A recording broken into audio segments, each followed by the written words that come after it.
আপনাদের কাছের এলাকা সিলেটে বসবাস করে টিলাগড়। আমি তাকে নিজের চোখে সচক্ষে দেখি নাই, অনেকের কথাবার্তা আমি দেখেছি, শুনেছি, আর মোবাইলের মধ্যে মাঝে মধ্যে তার ভিডিও চোখের সামনে যখন আসতো, হাসির ভিডিও করতো তার পরিবার নিয়ে। সেই সুন্দর একটা ছেলে, দেখতে শুনতে লেখাপড়া শিক্ষিত, ভদ্র, সবভাবে মার্জিত ছিল ছেলেটা।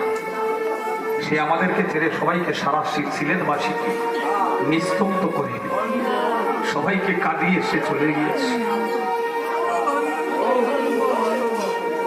এখন চিন্তা করেন, যারা হারায়, যে হারায় সে জানে হারানোর কি বেদনা। দীপঙ্কর দাসদীপ আর একটা ছোট ভাই আছে, আমি দেখেছি ওর মাকে অনেকে বোঝাচ্ছে যে মাগো, যে চলে যাবার সে তো চলে গিয়েছে, তোমার যে বাকি আরেকটা সন্তান আছে ছোট ছেলেটা, সেই ছোট ছেলেটার মুখের পানে চেয়ে তুমি এই সুখ, এত সুখ করো না মা, তোমার তো বেঁচে থাকতে হবে, তোমার সেই ছেলেটাকে তো তোমার দেখে রাখতে হবে, তুমি ওই ছেলেটাকে আপাতত মন থেকে একটু বাদ দাও। মায়ের মনে কি ধৈর্য মানে? মায়ের মনে ধৈর্য মানে না। ও বলছে কি জানো, আমি আমার বড় ছেলে আমার দিদির সঙ্গে আমি চলে যাব, আমার ছোট ছেলেটা যা আছে ওর বাবার সঙ্গে থাকবে, কিন্তু আমি থাকবো না, আমি এই সংসারে থাকবো না, আমি ওর সঙ্গে আমি চলে যাব। প্রতিটা সন্তানের জন্য মায়ের কি মমতা!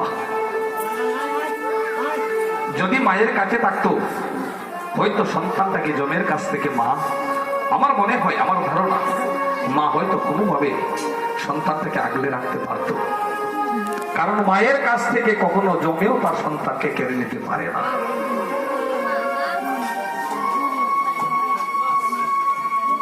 মহারাজ দশরথের হাতে শ্রবণমণি নামক অন্ধমণির পুত্র বধ হয়ে গিয়েছে।